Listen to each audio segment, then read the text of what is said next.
네, 안녕하세요. 오랜만에 찾아온 외노자 P입니다. 사실 지난주에 제가 주말에 녹음을 하고 있었는데 친구한테 갑자기 전화가 온 거예요.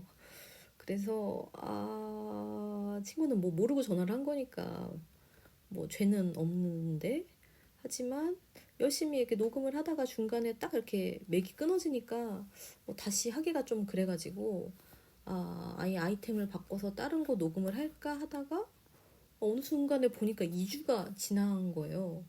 일주일도 아니고 2주일이나 아무 컨텐츠가 안 올라와가지고 혹시라도 심심해 하셨던 분들이 계시면 네, 늦게 와서 죄송하고요. 오늘은 일본에 오기 전에 알았으면 좋았을 것들, 그 중에서도 자연환경 중심으로 얘기를 한번 해볼까 해요. 사실 이런 얘기를 하면 좀 의아해 하실 분들도 계실 것 같거든요. 한국이랑 일본이 뭐 그렇게 크게 떨어진 나라도 아니고 위도 경도도 뭐 얼추 비슷하고 뭐 그렇지 않냐라고 할 수 있는데, 물론 캐나다나 호주 같이 아주 뭐 다른 나라랑 비교하면 더 비슷한 점이 많겠지만, 오래 살아본 입장에서는 생각보다 자연환경 차이가 굉장히 있고, 그걸로 인해서 좀 삶의 질이나 어떤 그 살아가는 생활? 아니, 지금 엄청 중언부언하고 있는데, 네, 그런 부분에 영향이 크다고 느껴서 네, 한번 네, 정리해서 얘기를 해보도록 하겠습니다. 참고로, 저는 한국에서 나고 자란 뭐 20년 넘게 한국에서 살았으니까 당연히 아직도 좀 한국이 기준이고요. 약간 불편함 위주로 얘기가 많이 나올 것 같아서, 일본은 사계절이 있고 아름다운 나라고 일본에 대한 어떠한 네거티브한 화제도 저는 싫어요라는 일본 분들이 계시면 저희 채널은 그런 채널이 아니기 때문에 네, 이쯤에서 네, 끊으시는 거를 추천을 드리고요. 네, 사설이 길었는데 첫 번째, 이거는 제가 늘 느끼는 건데 습도가 높습니다. 근데 이게 습도가 사실 우리는 한국에서도 그 한국의 여름 기후 고온 다습이라고 배우잖아요. 근데 저는 일본에 와서 한국은 고온 다습이 아니었구나라는 생각을 하거든요. 왜냐면 상상을 초월해요. 여름은 당연하고 그 다습이라는 게 다습의 의미를 네, 다시 한번 되새기게 됩니다. 왜냐면 체감도 그렇고 뭐 아이폰 날씨 앱 이런 거 봐도 한 2, 30% 정도는 늘 높은 것 같아요. 일본이 1년 내내. 그래서 좀 동남아 기후에 가까운 느낌? 저는 태국밖에 아직 안 가봤는데, 물론 그 방콕처럼 엄청나게 막 강렬하지는 않지만 굳이 따지면 한국은 그 중국에 붙어 있잖아요. 대륙에 붙어 있어서 한반도고 대륙성 기후라고 하는데 정반대인 거죠. 네. 그래서 근데 습도가 뭐 조금 높아서 뭐라고 하실 수도 있는데, 일단은 빨래가요 진짜 안 말라요. 여름 겨울 다 잘 안 말라요, 저의 경험상. 그리고 일본의 경우에는 한국처럼 베란다에다가 이렇게 샤시를 하지 않기 때문에 보통은 아직도 베란다에다가 밖에 널거든요. 그 창문이 없는 베란다에. 그러니까 그냥 어, 약간 좀 원시적이라 해야 되나? 그런 형태인데요. 그리고 한국처럼 그 드럼 세탁기, 건조기 이런 게 그렇게 보급이 많이 안 돼 있어서 대체로 밖에 많이 넣는데, 여름에 해가 좋아서 빨래를 열심히 널잖아요. 그러면은 뭐 아침에 뭐 점심에 오후 햇볕 날 때까지 괜찮아요. 근데 말랐으면 빨리 잽싸게 넣어줘야 됩니다. 왜냐면 해가 지면서 어디선가 스멀스멀 습도가 엄청 올라와요. 그래서 빨래를 만약에 아침에 해서 널고 회사 갔다가 늦게 야근하고 오잖아요. 그러면 빨래가 더 눅눅해져 있는 거를 좀 다시 볼 수가 있습니다. 네. 그래서 살아보니까 일본이 이불을 빠는 문화가 아니거든요. 물론 모든 일본 사람들이 이불을 안 빠는 건 아니에요. 근데 한국 사람들처럼 이불을 빠는 게 디폴트가 아니고요. 이불은 기본적으로 해가 날 때 밖에 널었다가 쓰는 거예요. 빠는 경우는 진짜 이제 계절 지나서 코로모가에, 그러니까 그 옷장 바꿀 때 그럴 때 한 번 빨거나 그런 거지. 이 얘기 들으면 좀 비위생적일 것 같잖아요. 뭐 비위생적인 게 뭐 맞기는 맞고, 근데 한편으로 이해도 가는 게 이불을 빨아서 어떻게 고생해서 바짝 말려놓잖아요. 근데 하루만 비 오고 날이 습하면 다시 그 습기를 이불이 머금어가지고 좀 되게 보람이 없어요. 이불 빨래한 보람이 진짜 없습니다. 그래서 약간 뭐 어쩔 수 없죠. 우리에게는 무지루시의 이불 커버가 있습니다. 그래서 이불 커버를 자주 빨아주는 식으로 저는 살고 있고요. 뭐 이거에 대해서는 너무 할 말이 많은데, 제가 오죽하면 트위터에 그 프로필 있잖아요. 거기다가 탐라의 온습도계라고 써놨거든요. 그랬더니 오프에서 한번 뵌 분이 그게 무슨 뜻이냐고 진지하게 물어보신 적이 있었어요. 네, 근데 제가 진짜 습도를 잘 맞춰요. 그 습도에 민감하다는 거를 일본에 와서 알게 됐는데, 이게 좀 체감을 안 해보신 분들은 너무 과장해서 말하는 거 아니냐라고 할 수 있는데, 제가 이케아에서 그 2m짜리 가장 가성비 좋은 책장을 샀었거든요. 한 그게 4,000엔인가 그랬어요. 한국 돈으로 한 4, 5만 원 하겠죠? 아닌가? 3, 4만 원인가? 근데 이게 좀 방이 습했었나 봐요. 옛날에 살았던 집에. 그때까지 인식을 못 했는데 이제 이사를 가려고 막 짐을 다 싸잖아요. 보니까 책장 뒷부분이 좀 되게 얇게 돼 있거든요. 가성비 좋은 책장이라서 얘가 다 울었더라고요. 그래서 막 울퉁불퉁 이렇게 튀어나온 걸 보고서 그때 정말 되게 쇼크를 받았던 기억이 있고요. 그래서 그 뒤로 습도계를 여기저기 놓다 보니까 습도가 되게 보이잖아요.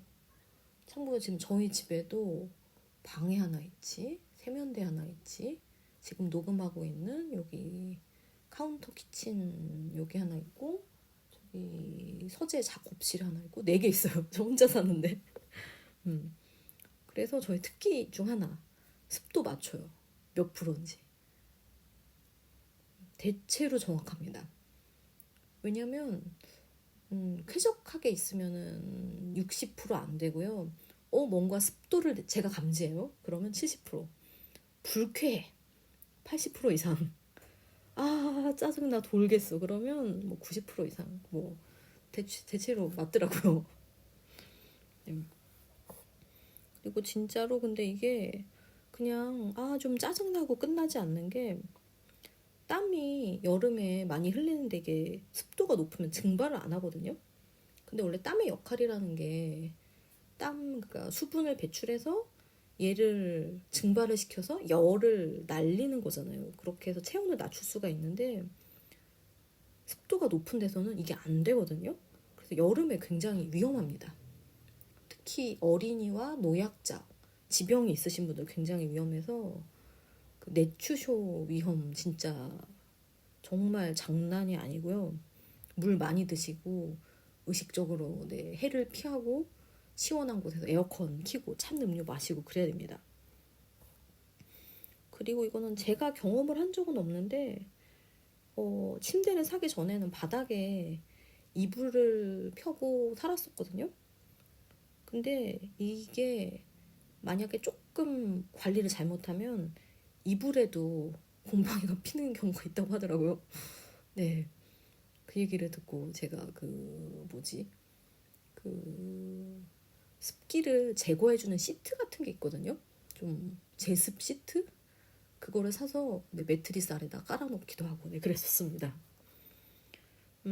사실 이 습도 관련해서는요, 장점은 별로 없는 것 같아요. 반찬도 빨리 상하고요. 한국 기준으로 봤을 때, 이게 벌써 상한다고? 이런 경우가 있어서 처음에 좀 겪고 나서는 저는 무조건 다 냉장고에 넣어놓고요. 뭐 겨울에 긴 생머리이신 분들은 뭐 정전기가 안 생긴다. 뭐 요 정도 장점 네 있는 것 같고요. 아 지금 어떡하지? 그 습도 얘기만 했는데 벌써 10분이 지났어. 일단은 네 빠르게 나머지 얘기 가보도록 하겠습니다. 두 번째는 화분증인데요. 이게 무슨 자연 환경 얘기냐 하실 수도 있는데 일본이 되게 국책 사업으로 삼나무를 많이 심었대요. 그 2차 대전 끝나고 뭐 한국만큼은 아니지만 일본도 많이 그 녹지가 없어졌다 그러는데 그래서 거기에 뭐 무슨 뭐 어떻게 그렇게 되는지 모르겠는데 나무를 심어야 되는데 삼나무를 많이 심은 거예요. 근데 문제는 이 삼나무가 그 화분증을 유발하는 그 알레르기 물질이 엄청 나온다고 하거든요. 그래서 일본에 오래 살면은 그 임계치가 사람마다 다 다른데 화분이 몸 안에 쌓이고 배출되지 않기 때문에 언젠가는 화분증이 다 온다고 해요. 그래서 이거는 뭐 주변을 보면 맞는 것 같고 다만 저는 아직은 화분증이 없습니다. 근데 저는 원래 왜 비염이 있어가지고 비염이 있는 사람들이 화분증은 안 오지 않나라는 조금 희망을 걸어보고 있고 그리고 화분증이랑 또 이게 관련이 있는지는 모르겠는데 아토피 환자 유병률도요 한국보다 일본이 더 높은 걸로 알고 있거든요. 그래서 이게 뭐 정확한 뭐 상관관계가 밝혀진 건 아닌데 화분과 아토피 조금 연관이 있지 않을까라는 생각이 들어요. 이게 좀 제가 알아본 게 몇 년 전이긴 하거든요. 근데 한국은 12명 중에 1명이 아토피가 있으면 일본은 10명 중 1명인가 2명인가 그랬어요. 꽤 차이가 이게 큽니다. 개인적인 경험으로도 한국 사람 한 10명 모이면은 아토피 환자가 없는 경우가 더 많지 않나요? 근데 일본은 랜덤하게 10명 모였으면 1명 정도는 꼭 있어요. 그런 느낌적 느낌. 네. 그리고 세 번째는 기압통에 관한 얘기. 기압통이 뭐냐라고 하시는 분들이 당연히 계실 거예요. 이거는 막 의학적으로 이런 증상이 뭐 전개가 된 건 아니고 제가 알기로는 그냥 일본이 태평양 바로 끼고 있잖아요. 그러다 보니까 기압의 그 뭐라 그러지? 낙차가 되게 크거든요. 약간 이건 저의 뇌피셜도 섞어서 말씀을 드리는데 그래서 그런지 기압 때문에 두통이 나는 경우가 있어요. 그래서 오죽하면은 즈츠루라는 네, 두통하고 루라고 하는 이런 앱이 있을 정도인데요. 이거는 그 기압의 변화를 네, 수치화해서 보여주는 앱이거든요. 그래프로. 그래서 오늘이었나 어제였나? 제가 갑자기 뭔가 약간 두통이 오는 것 같아요. 근데 이게 두통이 그 되게 지끈지끈한 거면 보통 이건 혈관성 두통이라 그러거든요. 그러니까 편두통? 근데 그게 아니고 되게 뭉근하게 머리 전체를 살짝 압박하는 것 같은? 그건 머릿속을 살짝 압박하는 것 같은? 이런 되게 애매모호하고 기분 나쁘고 좀 깨림칙한 그런 두통이 와요. 근데 그거를 좀 느끼고서 앱을 확인하잖아요. 그러면 거의 대부분 갑작스러운 급격한 그 기압 변화가 있을 때가 있더라고요. 그래서 저는 회사에 두통약을 늘 상비해 놓고요. 가능하면 뭐 안 마시려고 하기는 하는데, 되게 일본식 한 번어 표현 나왔다. 안 먹으려고 하는데 약을. 근데 이게 되게 신경 쓰이게, 완전 아픈 건 아닌데, 뭔가 계속 신경이 쓰이거든요. 그래서, 뭐 어쩔 수 없을 때는 약을 먹고 있고요. 사실 이게 저도 처음 자각을 했을 때는 내가 무슨 막 뇌종양 이런 병에 걸린 줄 알았어요.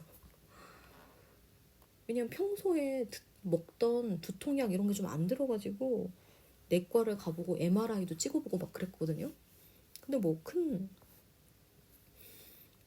다른 뭐 원인은 없었고, 의사 선생님이 그때 기압에 혹시 민감한 사람이면 그 영향을 받을 수도 있다라고 말씀을 하시더라고요.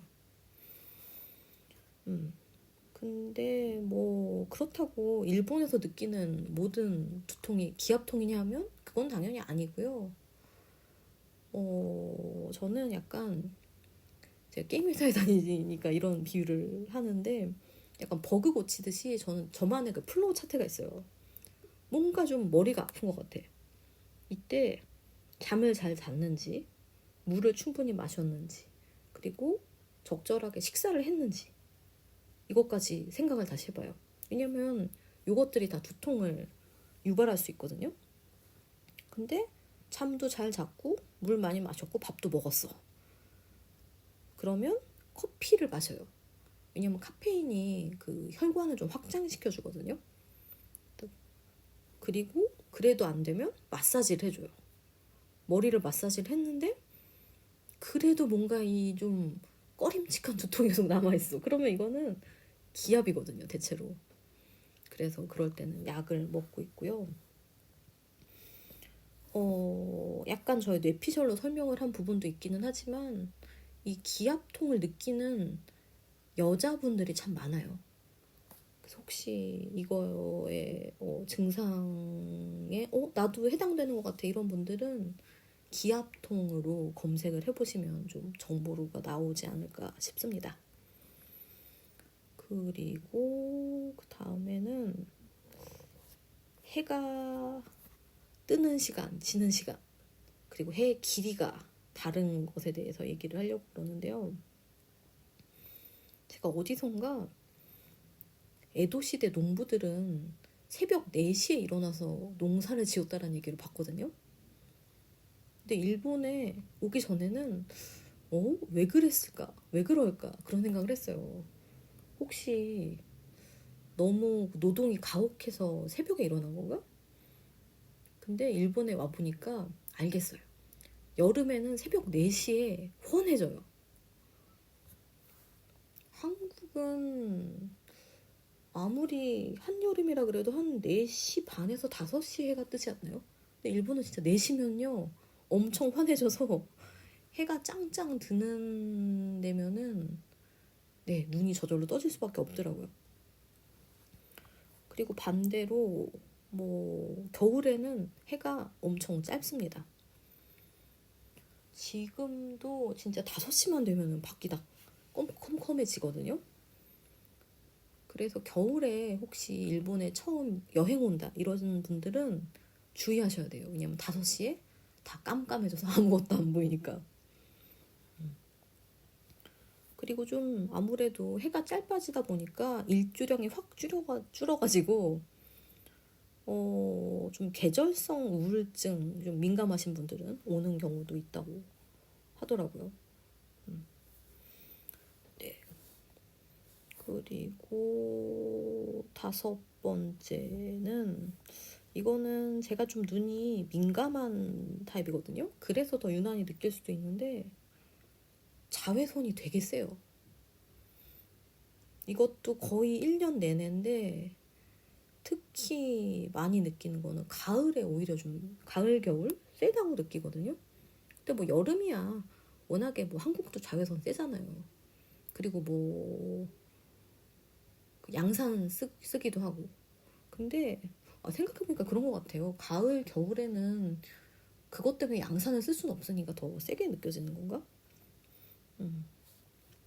그래서 진짜 막 뭐지 막 눈이 타들어갈 것처럼 너무 근데 이 자외선이 세다 보니까 막 전철 기다리는데 해가 엄청 내리쬐다. 그러면 저는 그냥 뒤돌아요. 뒤돌아서 폰 봐요. 그리고